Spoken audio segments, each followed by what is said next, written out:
All right. Hello, and welcome to this episode where we're going to talk about the problem with using affirmations when it comes to OCD and anxiety, and really how I think affirmations should be used if you're going to use them.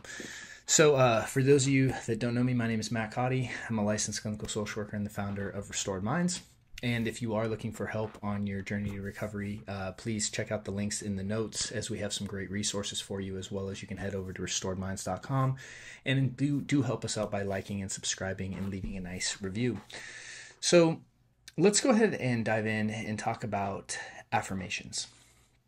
So affirmations is really this idea of you affirming a certain truth, right? Or a certain statement that you believe or want to believe in.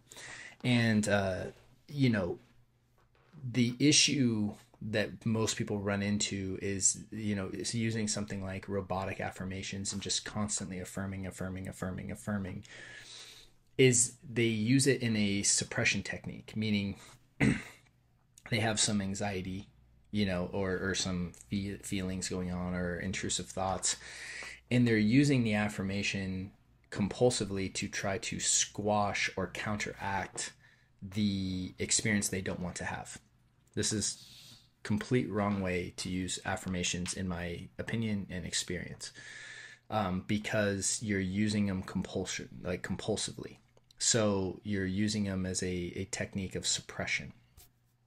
And even though there are people that will teach you this, in my opinion, the appropriate way to use affirmations is when you're affirming something from a place of stillness and a place of peace, right? So if you're wanting to, let's say, change your belief structures around a certain topic, and there is an appropriate way to use affirmations, and they actually can be very effective. But you don't want to use them to try to counteract experiences that you're having, because that it only serves to basically bottle up the energy. So the appropriate way to use affirmations would first be to confront the experiences that you don't want. So let's say you're having intrusive thoughts or a bunch of anxious feelings, and you're affirming something like, let's just use the example of like health anxiety, right? So you have this fear about what if I have, or what if I get, what if I become unhealthy, right? In some kind of way, right? So this what if, and then you're feeling this fear.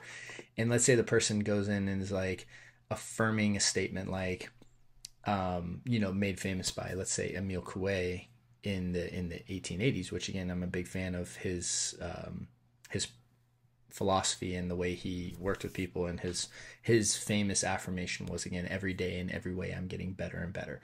So let's say that someone has these experiences of these intrusive thoughts come up, has this anxious feelings, and they just start saying again and again, every day in every way I'm getting better and better, every day in every way I'm getting better and better, right? And they're just affirming.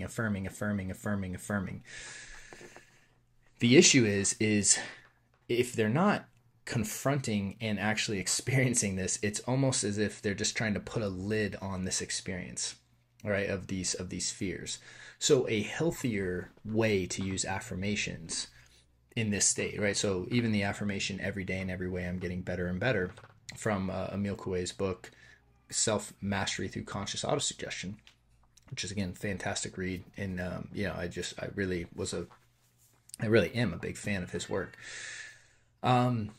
What you would do instead is first confront the experience. So first you would notice that your mind is automatically creating these worrisome thoughts or these fearful thoughts. And then you would actually confront the energy with them, right? The feelings in the body. And you would actually become fully conscious of that, really allowing that experience to run its course. And then when you've reached a place of peace and you've reached a place of stillness, that's when you would integrate the affirmation, right? And even ideally, Coué talked about how using affirmation right at night when you're going to bed and right in the morning when you wake up, because ultimately he felt that was the best time to kind of permeate the subconscious. And there's actually evidence to support that now. Dr. Bruce Lipton's work with the biology of belief, talks about how the brain's in that more theta wavelength state, in those moments before we're going to sleep and right when we wake up. So that's another potential time to use affirmation is in those periods of the day, right? But again, we don't want to use it in a way where we're actively counteracting or suppressing an experience we don't want to have. That creates a ton of tension, and it creates a ton of just built up pressure in the system, and it literally can, make people worse actually. And so what I recommend if you were going to be using affirmations would be to actually first get to a state of peace or a state of stillness, then integrating them, right? Or using them very specifically in the periods, kind of in the right before you go to bed, right when you wake up, as you're affirming something. And again, you're affirming it gently. You're not doing it in a way of trying to force. I think that's the other thing people do with affirmations that's very unhealthy, is they're very forceful and very much using a lot of willpower, when really what you're doing is ultimately changing a belief system that you're having, right? And so if you are worried about health all the time, affirming something like every day in every way I'm getting better and better can be a phenomenal affirmation, because you're ultimately shifting your belief of I'm always in danger, I need to be worried about getting sick, and I'm disease is out to get me, or whatever your belief is, to I'm always getting better and better. When you are able to adopt a belief like that, your whole nervous system is going to change, and that's exactly what Emil Coué experienced, with a lot of the people that he worked with. And so if you haven't gone through his book, I do recommend that book, because he had such success with his program, and the people, what they experienced, they're just phenomenal. So it's interesting to look at and consider adding in to your recovery, but making sure you're doing it in a way that's healthy and actually going to support your recovery versus something that's going to actually be a detriment or be counterproductive. So hope that's helpful. And with that said, I'll put a link down in the notes, linking over to Emil Coué's book, in case you're interested in that.